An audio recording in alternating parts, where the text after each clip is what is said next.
Ladies and gentlemen, boys and girls, welcome to the Everything is Bad New Fangled Motion Picture Show. Welcome back, everyone, to another episode of the Everything is Bad New Fangled Motion Picture Show. I'm your host, Niall. And I'm Nolan. And today we're back. I know it's been a while. We were going to do a full-on review of Five Nights at Freddy's, but some life events happened, and it's been busy since then, so we just didn't get to it. And so real quick review of Five Nights at Freddy's. Don't see it. Yeah, I know it's out there. All like, oh, it's got so many fan, high score. I'm like, I think it's being review bombed. It really isn't a very good movie. No. And with some very minor edits, it could be a PG movie. Yeah. Who wants to see that as a horror movie? I don't. Yeah. Anyway, yeah. So we are not here to review Five Nights at Freddy's because it wasn't worth our time, and frankly, that was weeks ago. So we are actually here to review the movie that I was most excited for that was left in the year, and that is Napoleon. A Ridley Scott movie directing Joaquin Phoenix. Like, oh boy. We were excited, Nolan. Yep. Real quick, we're going to do a spoiler-free review. Which, like, it's always weird to me on, like, biopics and historical movies, because it's like, well, it's... I think everyone kind of has an idea of what happened to Napoleon in the end. Yeah, and there's nothing here that's like really stands out as like, oh, I didn't know that about Napoleon. No. So, but although it's not, we'll get into the but we'll do a spoiler-free review, and then get more into it at the end. Like for example, what I mean by what I was saying, that was like, Napoleon loses Waterloo. Like, that's not a spoiler if we mention that. And it's likely to be the climax of the movie. Right. So, anyway, let's get the good out of the way. Joaquin Phoenix. He's always good, though. He's good. Ridley Scott, despite the fact, like, has hits and misses as far as the box office is concerned, and so far this is a miss. He's a good director. Yeah, the direction's fine. I really think so. This movie right now is sitting at a 6.4, 6.7 on IMDb. According to the app. Sometimes the app and the website 6.7. Okay, yeah. Sometimes the app and the website on the computer don't agree with ratings. Have you noticed that? Yeah. But anyway, that might be fair. So it's okay. It's fine. Yeah. I think so. There's a lot of historical accuracy being called into question. Napoleon did not shoot cannons at the pyramids. That's not a spoiler. That's like in the first 15 minutes of the movie. But it's also in the trailer. Oh yeah. Common urban legend is that the nose on the Sphinx was knocked off by Napoleon's forces shooting cannons at it. Yeah. We can get into some of the other inaccuracies in the spoiler section, but like the scope of some of the battles differs from reality. There's a lot of stuff. I don't know. It all depends on whether or not the intention of the movie is to be like accurate or just to be a drama about Napoleon and throw in all the legends and stuff too, and that kind of whether the movie's a success kind of depends a little bit on that. I don't think there was a lot of demand for a Napoleon movie is part of the problem. And then as far as reviews go, I think it all depends on, like, there's the historians that don't think it's accurate enough, and there's like the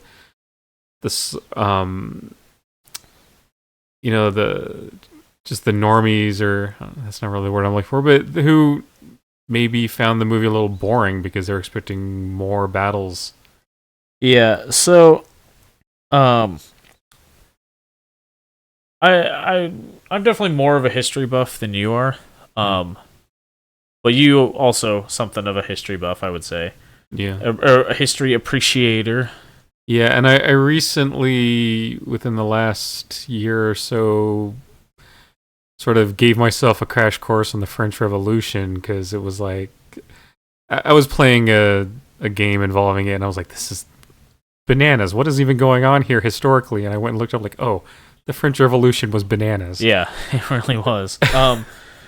But anyway, so the movie starts off is towards the end of the French Revolution, like Robespierre is already in power, and basically like a guy, he's like in like whatever the French Parliament that they formed, whatever their equivalent of it is, and he's like a regional governor of a town of Toulon that was being held by the British, and he was like trying to find someone to break the siege for him, because like in the midst of all this, France is at war with Britain. Yeah, they were still at war with Britain throughout the French Revolution, and then the occasional also wars with Austria and and so Russia and war at the Germany. time, because this is the late 1700s where it starts off. War at the time, or like armies at the time were still very much like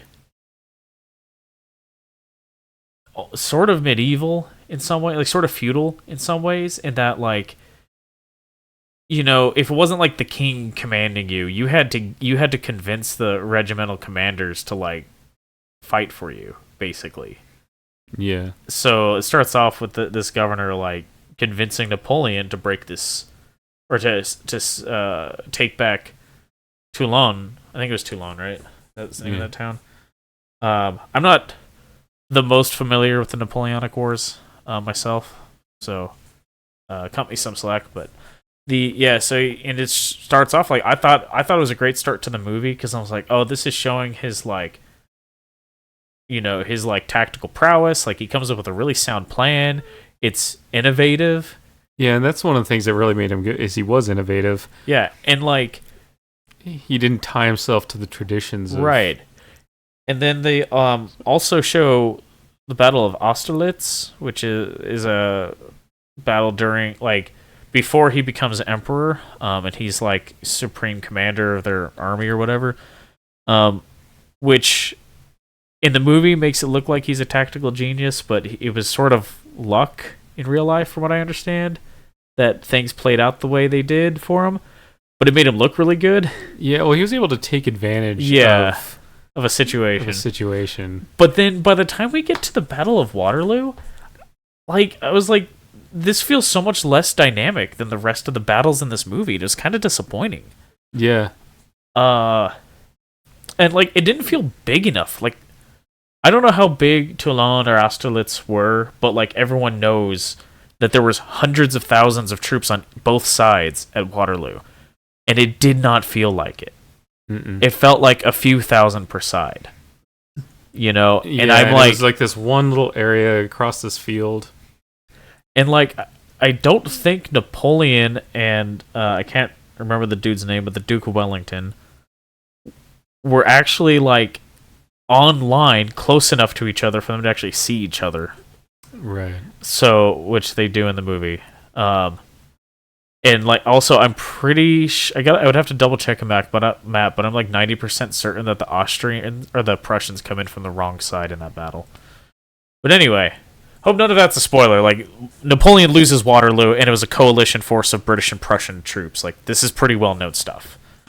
But yeah, like Waterloo just like underwhelming. A really underwhelming battle. And like they showed, you know, the British forming squares. That's in the trailer. You know, because like they famously had this anti-cavalry method by which they formed squares, and it was quite effective.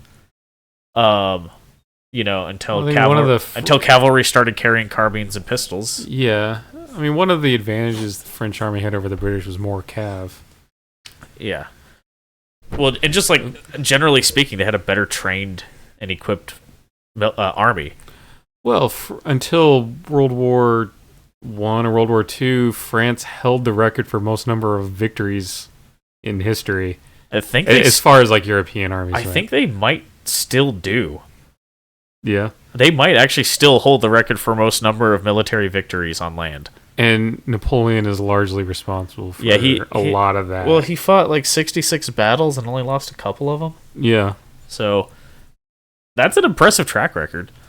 But yeah, I don't know. This movie was weird. Like Napoleon has a lot of the real life Napoleon. Like, so there's context missing from a historical perspective that like would explain the actions of some of the other world leaders at the time that you don't get in this movie. And so it makes some of what these other characters, are doing like seem very petty. And I mean, it was petty, but like, it's like you miss the content. It comes off as arbitrarily petty. Right. Like there's no reason for them to be like this. In reality, they had a reason, as petty as it was. And that was that Napoleon was a commoner who became an emperor, and the rest of the nobility in Europe couldn't allow that, right? Which is why they were so keen on trying to make the French Revolution fail for the same reason. They're like, we can't let our commoners see that this can work, right? And so reality, like history, kind of makes it look like Napoleon just decided to conquer Europe. And the reality is, he faced a number of defensive wars that he won so handily that he started taking territory from the aggressors. Yeah, he would win so significantly, he continued his momentum, basically. Not saying that's a good thing. Napoleon's also responsible for a lot of bad, like the invention of margarine. Yeah. That's a true story. You can go look that one up. They did not cover that in the movie, unfortunately. No.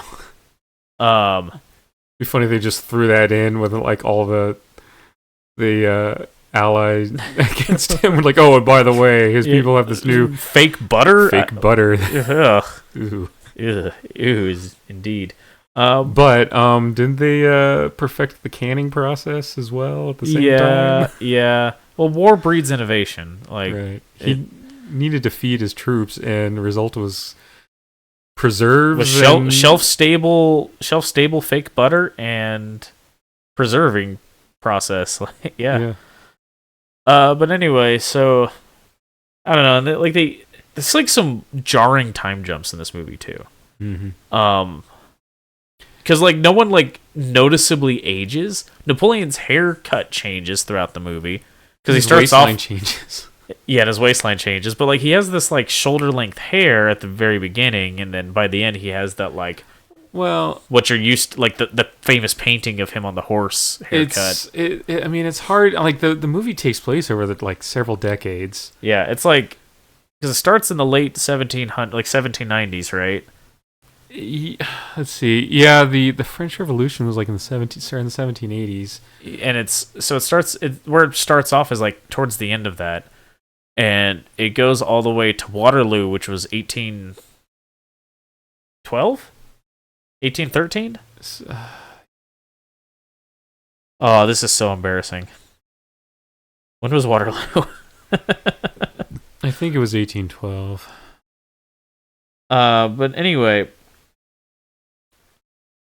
But, and like one of the things is like, you talk about like no one ages, like Joaquin Phoenix is like about 50 years old. Yeah. And 1815, we were both off. And Napoleon, when this all started, was a fairly young man. Yeah.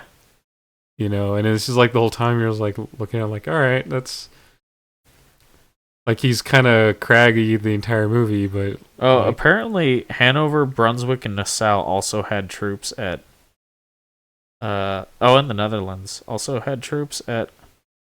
Oh, I see. They were all under Wellington's command, and then the Prussians was their own separate thing. Okay. Anyway. But yeah, so I don't know, like it's like these weird time jumps, and I mean, it tells you, so it'll throw a date up on the screen, and if you're paying attention, yeah. But it's like it'll just like cut in the middle of something and then pick up, and it's like you like they'll be talking about something that's going on, and you have to just sort of infer from context like what is happening now, like what they're talking about, because it's like, well, it's kind of a spoiler, I guess. But Well, I mean, Want to get do we to want to go spoiler into section? spoiler section? Yeah, here? so I don't know. It's an okay movie. I'm a big history buff, and like I was excited for this movie. I was a little disappointed leaving the movie theater because it was just kind of okay. And one of the big disappointments to me was the battles. Like, honestly. Oh, also they make Napoleon be a simp. I haven't read any of these letters he wrote to Josephine. Yeah, But like I haven't either. in the movie, it's pretty pathetic. He's like total like simp behavior, and she, is cheating on him. Yeah, he's also at the same time somewhat abusive. I shouldn't say somewhat. He is abusive. So yeah, but I don't know. Like I said, I can't attest to a lot of historical accuracy of the movie, but I've heard that a lot of historians are not pleased with the movie. Yeah. Like I said, I'm pretty sure the Prussians came in from the British left side at Waterloo, and they're definitely coming in from the right in the battle, right? Oh, also, I was not looking for this, by the way. So, to give you an idea, like, I was not intentionally looking for this, but I saw it nonetheless, so take that for what you will. There are some floppy rubber bayonets in this movie. And if you don't know, when filming movies with Napoleonic, what they call Napoleonic style warfare, because he was that significant. They named a whole style of fighting after him. With like your rank and files, you have your 2 or more ranks of musket wielding troops, and they fire a few volleys and then fix bayonets and charge. So like there's a lot of guys shoulder to shoulder in close quarters, like fighting with bayonets. So when you film a movie, you give your people these rubber floppy bayonets so that when they're like swinging their muskets around, they're not hurting anyone. Yeah. And like there's a couple floppy bayonets you can see in like Gettysburg, and there's some in the Patriot. If you know if you know to look for them, from what I recall. But like there's several instances in this where like I was not actively looking for it, but it was like first battle of the movie, I leaned over and was like, did you see that rubber bayonet? Yeah. Well, one of the problems is like a lot of close-ups in the battles and some slow motion, and just that sort of thing stands out, There was also not enough smoke lingering on the battlefields. Yeah, you want to be able to. I mean, you want to be able to see what's going on. I get it, but like, come on, you got a battle that's supposed to have like 50,000 dudes on a side or something, all firing black powder weaponry. It's gonna get real cloying. Yeah. Anyway, so spoilers. So I forget what I was even about to say that was gonna be a spoiler. What were we talking about before Josephine and him being a simp?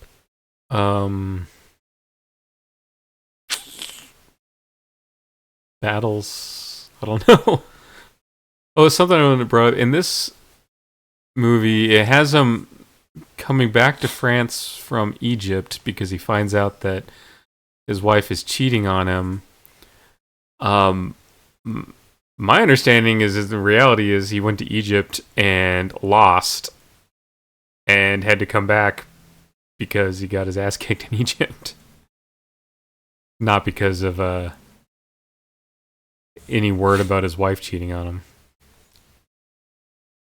Yeah, like they definitely try to focus the movie more on his relationship with Josephine than on his military career. But like, it's Napoleon. No one gives a shit about his relationship with Josephine. Yeah. Like we want to see the battles. We want to see him conquering most of Europe.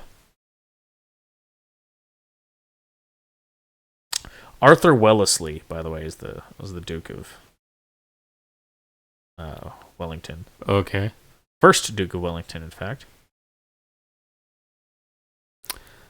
Yeah, anyway, so spoilers, anything else in here that's like really spoiler? Man, there was something there. Oh, that bothers me. I hate when I do that. There was something I was gonna say, and I was like, it's kind of a spoiler. We're talking about him. I don't know. Damn. Yeah, I don't remember. Anyway, yeah, it was alright.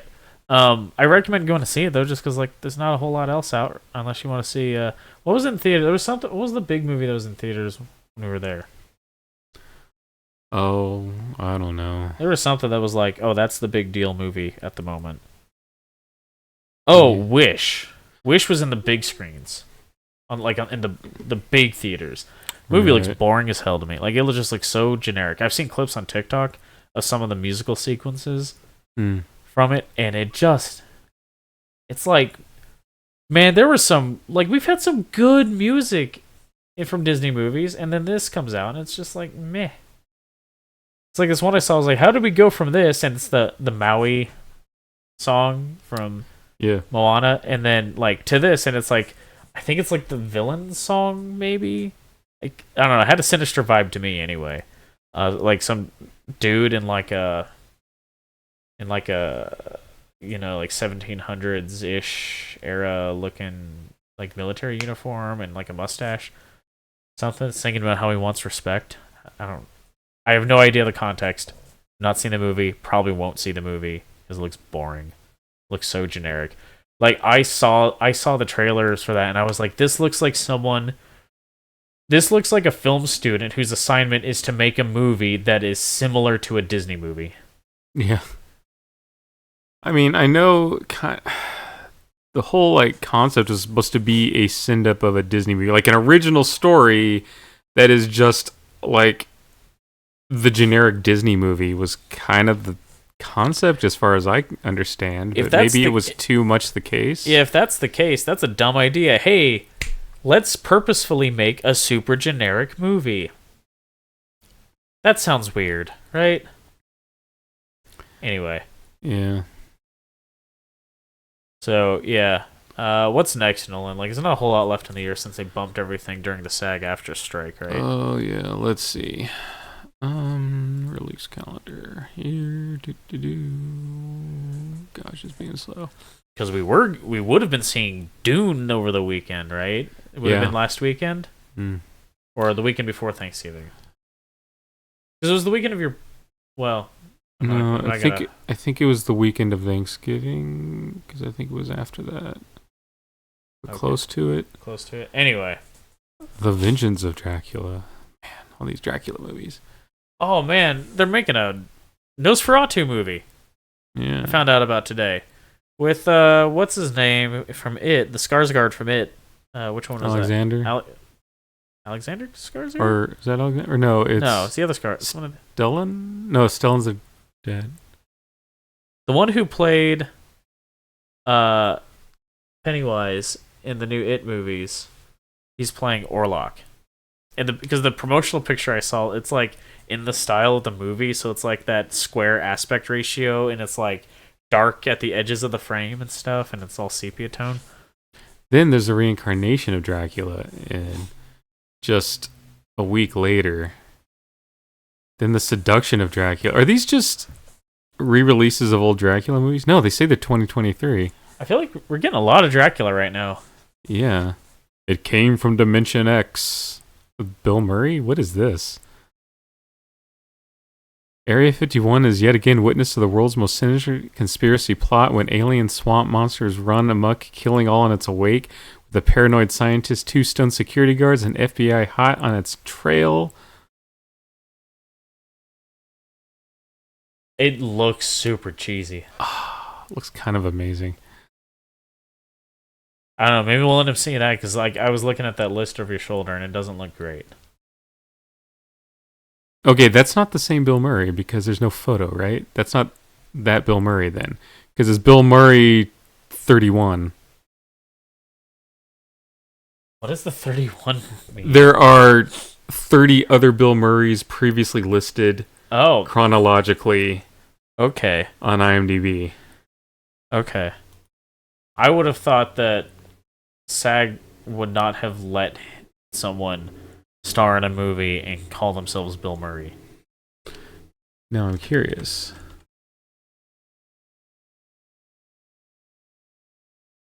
See, Bill Murray, there's nothing after him. He's the one. Yeah, he is the one. So, like, it's one thing if you're like because Bill's a fairly common first name. Murray's a fairly common last name. It stands to reason there are other Bill Murrays in the film industry. And there's probably most of those 30 Bill Murray, or those 31 Bill Murrays, probably most of them are like production people, right? Yeah. But like, I'm surprised SAG would let someone like star in a movie. Might not be a member of SAG. Yeah. If it's, I guess. So The Boy and the Heron. Oh yeah. Would be the next thing. That's next week. Yeah. Definitely want to see that.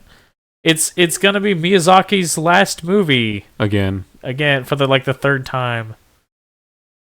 Was The Wind Rises his last movie? I don't even know. If we decide to see Wonka or Aquaman, there's really not. Is Amber Heard still in Aquaman?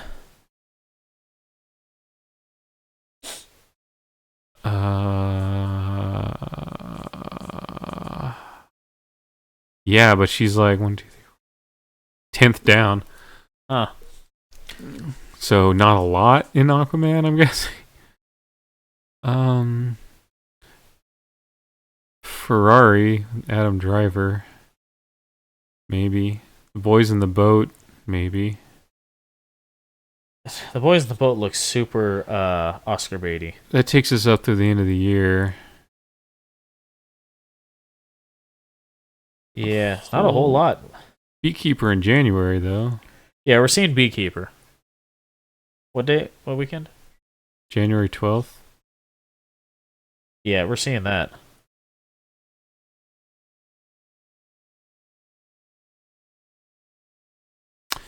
There's not a lot coming up. I mean, that the strikes didn't help. Yeah. But, I don't know, you got anything else? Nah. Then there was like really nothing of interest until March for Dune. Fuck, man. Oh, no, I skipped over Argyle in February. Oh, yeah, Argyle looks good. We're seeing Argyle. But, like, that's all we're seeing for the whole month of February? Let's want to see. I haven't seen anything about Lisa Frankenstein. Madam Web. Are you interested in Bob Marley? Maybe. It's also pretty Oscar baity, so maybe.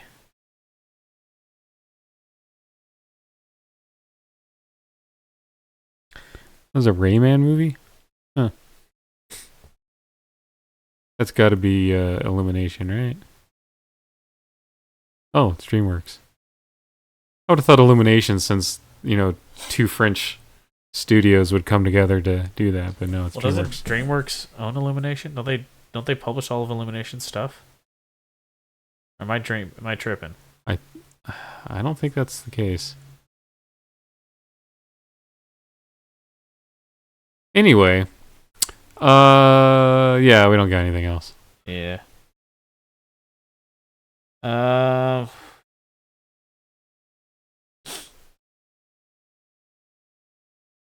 Illumination's owned by Universal. My bad.